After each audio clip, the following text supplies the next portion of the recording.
But you know something, Herb, there is a place in medicine for if I am well, you are well. And this is what I imply when I talk about my study of the goodness of the physician.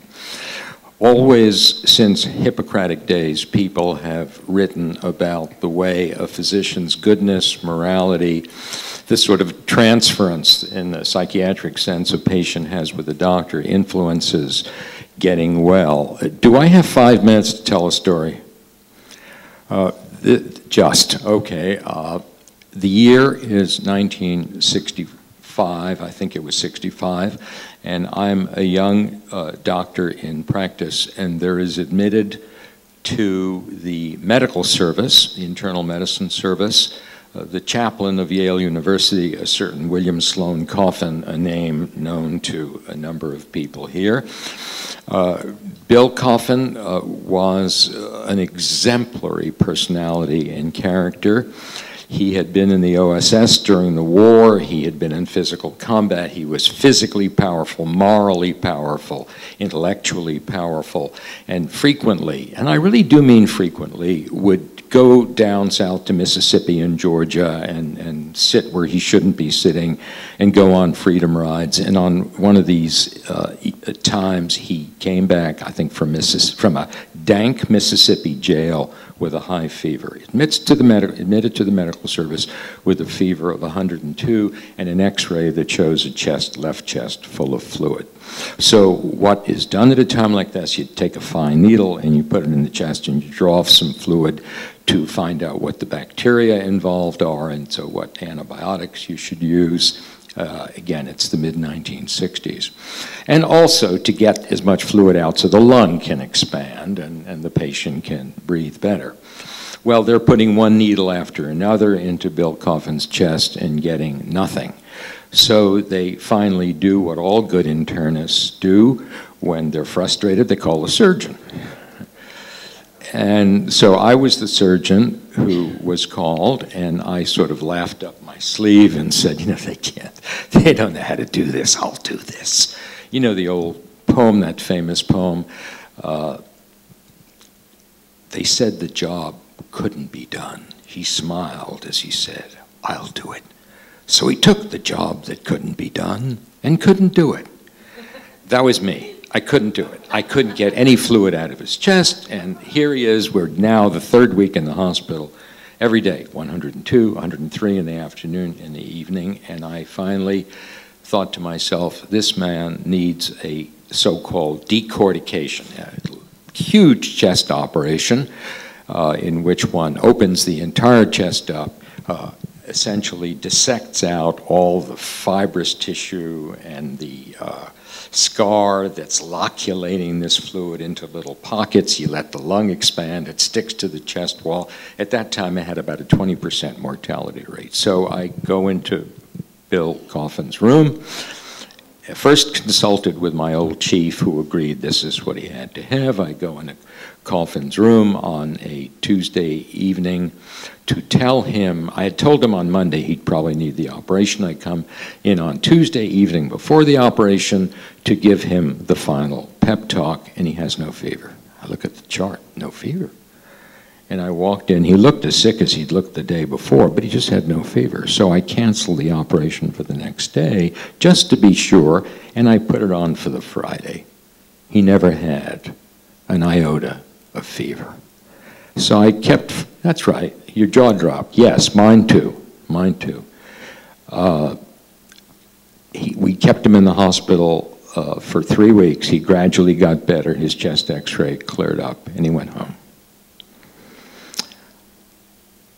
I followed him in the hospital. Of course, his internist was following on the outside, so I never saw him again. Now, I'm telling this in light of one of the Hippocratic aphorisms, which is, quote, and this is almost word for word exact, sometimes a patient recovers simply because of his delight in the goodness of his physician. And this is where I got the term, goodness of the physician, from. In any event, so a year and a half or so goes by, and I'm at a faculty wedding, and he is the officiant at the wedding, and I walked up to him, you know, it was a noisy wedding. a lot of music and dancing, and I sort of shouted to him, what happened? You got all better, all by yourself. What happened? There's no explanation. And he looked at me and he sort of smiled a little bit, and he said, I did it for Bezzazero. The who?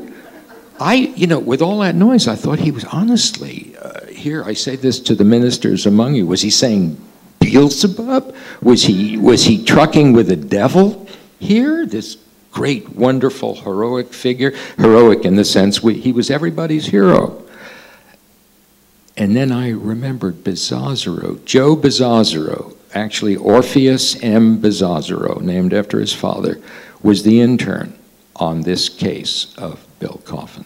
And every evening, even on evenings when he was off, he would walk into Bill Coffin's room and sit down, and they would talk about baseball or politics or psychology or women, I don't know what. Every single evening there was this two-man mutuality of affection, admiration, respect. And so Coffin said to me, I did it for Bezzazero. I couldn't let him down. There was a woman who's not here right now. She was here earlier and told me about recovering from stage 4 colon carcinoma. A young woman in her early 40s, a blonde woman, actually. She was wearing a blue dress today. And she told me that this is without knowing any of this story, she told me she really felt that it was her connection with her doctor that made a big difference. In the 1920s, a physician speaking to, I can't remember his name, speaking to the American APA, the American, no, actually it was physicians, I can't remember. Oh yes, right, ACP. The top title of his speech was "The Physician Himself as a Therapeutic Agent." So there are strange things that happen, and we now know they're not strange, because in the last 15 years, a great deal of research has been done. The NIH has established an Office of Alternative Medicine, and true scientific studies are being done, and we know now about the so-called hypothalamic pituitary adrenal axis, in which conscious thought can be transferred to this structure in the so-called limbic system of the brain, the hypothalamus, that influences the master gland, the pituitary, which in turn influences the adrenal, which influences the immune system. So we know there are biological mechanisms. They have been studied over and over again in the past 15 years. We know these things can happen. But, again, you're good because I'm good. Actually, I think in medicine makes a big difference. And it's one of the reasons that I think it behooves every physician and every nurse and every caregiver to live an exemplary life that in its own way can influence what happens in the sick room. So my old Swedish professor was right. Both are true. Both are true, without question. Yeah. It's a metaphor for the relationship between doctor and patient. Yeah, yeah. And on that note, I think we'll have to close for today. And thanks to all of you.